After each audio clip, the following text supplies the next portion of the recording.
This is Danny Acosta for BleacherReport.com here with UFC bantamweight champion Dominick Cruz. Dominic, how's that sound, UFC bantamweight champion?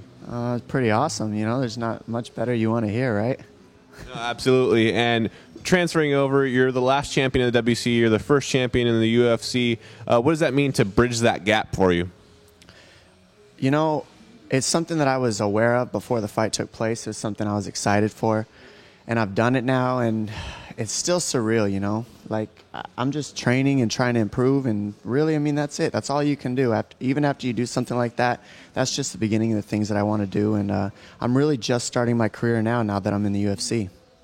You had 2 title defenses in the WEC at 135 pounds. You did so with a broken hand. It's now recovering. How's the hand feeling, and also how difficult was it to go through 2 title fights, 10 rounds, 50 minutes total with that hand busted?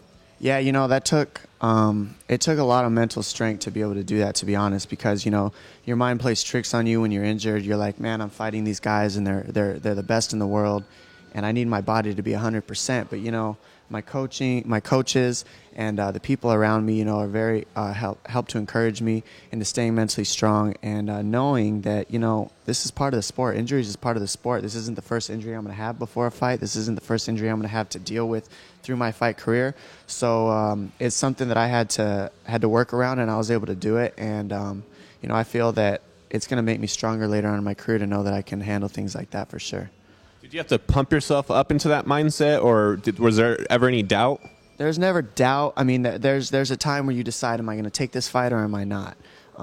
When you take the fight, you've already put the doubts out the window. You know, you take a little bit of time to reflect, think about your injuries, think about how bad it is and what you want to do. Once the reflection period is over with and you've made your decision, that's final, and there's no turning back. And I decided to go ahead and fight. I wanted to give the fans some good fights, you know, and I also wanted to, you know, keep the ball rolling with the title and let people know that I'm here to stay. So, again, how's the health on the hand? When do you expect to be back in the cage? You know, my hand, it's doing awesome. It's healing faster than I ever expected. Dr. Lombardi, thank you, out there in Chicago, you know, he did an awesome job on my hand. He did some voodoo magic on it. I don't know what he did, but he you know, he cut me here, tied my tendon around my knuckle here. Who knows? He did all kinds of crazy stuff, and my hand's working. I'm not punching yet, but I'm able to do everything else, like grapple, drill, and the things that I need to do to stay in shape and stay sharp, and that's what I'm doing. There's a big fight at UFC 128. Uriah Faber, someone you're familiar with, is fighting Eddie Wineland. A lot of people think it's a contender fight. How do you see that fight playing out? You know, I think it's a good fight for the fans, you know. And I actually, you know, I'm excited to watch it because Wineland's no joke. You know, he's been on a good winning streak, and he's got a good style. He moves well. He's hard to hit. He's got very good footwork, and that cage is big. You know, it could be hard for Uriah to get a hand on him, but you know, we'll see how it pans out. Uriah Faber has had some comments recently toward you, saying that you're not his favorite person in the world. So, you know, how do you respond to his comments? And do you think it's just to hype a potential fight between you two? I mean, for sure, it has to do with hype. You know, it has to do with a lot of stuff. You know, he called me a d-bag, you know. Nobody's ever heard that before, but, you know, you can't make everybody like you. He's playing the card of, you know, Dominic chose me as his enemy. He's a horrible guy, this and that, whatever. Bottom line is, you know, I'm just in here to fight and be the best and prove that I'm the best, you know. And, you know, to be honest, I was thinking about squashing the whole thing and, you know, inviting Uriah to come to Alliance MMA and come train with us, you know, and that way I can be personally assured that he's ready for this fight against Wineland. That way I can be the one to go in there and put my hand through his face. Is that a wise idea, you know, being that you might meet down the road? You know, I'm just throwing it out there. If he wants to come train, we got a good school here at Alliance MMA, 795 3rd Avenue, Chula Vista, California, 91910. He wants to come down and train. Come on, man. I'll help you get through this fight with Wineland so I can do the work on you. You know, there's a lot of talk about the Ultimate Fighter, Dominick Cruz and Uriah Faber, prior to the hand injury, and also Eddie Wineland coming into the picture. Is that something you still want? Oh, yeah. The Ultimate Fighter show is always something that would be awesome to be a part of, you know.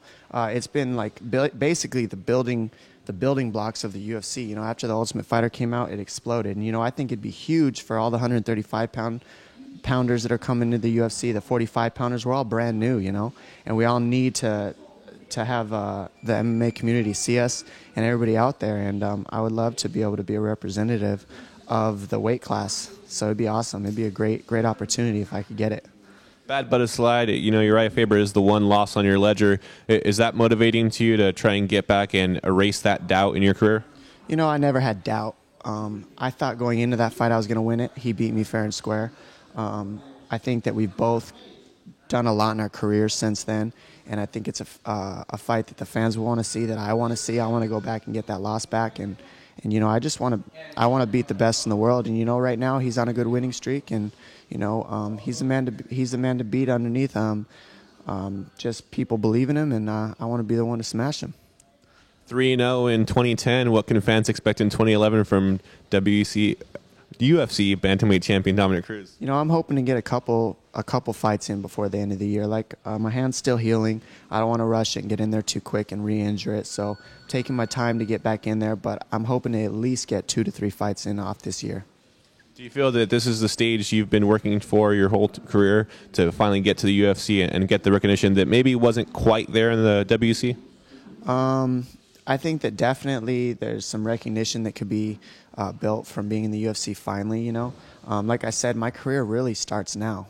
Now that I'm in the UFC, there's going to be a lot more views. There's a lot more going on. It's a new division, so people are hungry to see what we can do in it.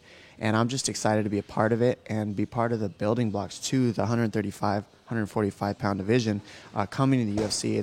It's an awesome opportunity, and I plan on taking it all the way to the top, riding it till the wheels fall off and just being out there and putting on great shows and scrapping people up for sure. UFC bantamweight champion Dominick Cruz.